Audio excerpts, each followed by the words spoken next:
జయ గురుదేవ్. నా పేరు బాలిన వెంకటేశ్వర్లు. నాది బట్టల దుకాణం.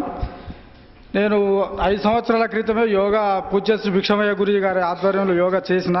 అయితే ఆ తర్వాత నాకేమనిపించిందంటే ఒక్కరు కాకుండా కుటుంబంలో భార్యాభర్తలు ఇద్దరు చేస్తే బాగుంటుంది అనేటువంటిది వచ్చింది. అప్పుడు ఇంట్లో చిన్నపిల్లలు కాబట్టి అప్పుడు నా భార్యతోటి నేను చేయించలేకపోయినా.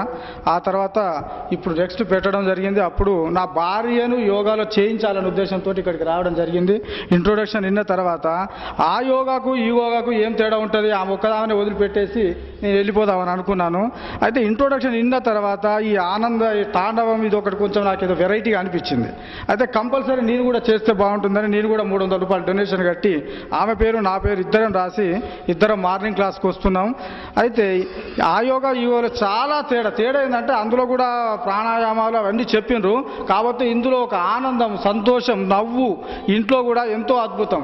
ఇక వ్యాపారానికి వస్తే ఎవరైనా ఒక బేరగాడు వస్తే నేను ఒక 200 రూపాయలు ఒక చీరకు చెప్తే ఆమె 150 రూపాయలు చెప్పింది అనుకోండి, నువ్వేం కొంటావు పోమ్మా అని చెప్పేసి కోపగించుకునేవాడిని. ఇప్పుడు అట్లా కాదు, ఆమెను కూర్చోబెట్టి నవ్వించి 200 రూపాయలకు అమ్మగలుగుతున్నా. ఈ ఒక వారం రోజుల్లో నాకు వచ్చినటువంటి ఒకటి మానసికంగా ఇంత అనుభూతి. ఇక శారీరకంగా శరీరము ఒక దూది పింజ లెక్క.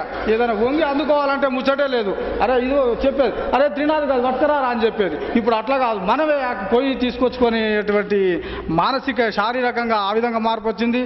మానసికంగా వ్యాపారపరంగా ఇట్లా మార్పు వచ్చింది. ఆనందదానం. నేను చెప్పేది ఒకటండి, ప్రతి ఒక్కరు కూడా యోగా ఒక్కరు కాదు భార్యాభర్తలు ఇద్దరు చేస్తే ఇల్లు ఇంకా సంతోషంగా ఉంటుంది. ఇది ఒక్క విషయాన్ని అందరూ గమనించండి. అందరూ కూడా భార్యాభర్తలు చేసేటట్టుగా ప్రయత్నం చేయాలని చెప్పి కోరుకుంటున్నాను.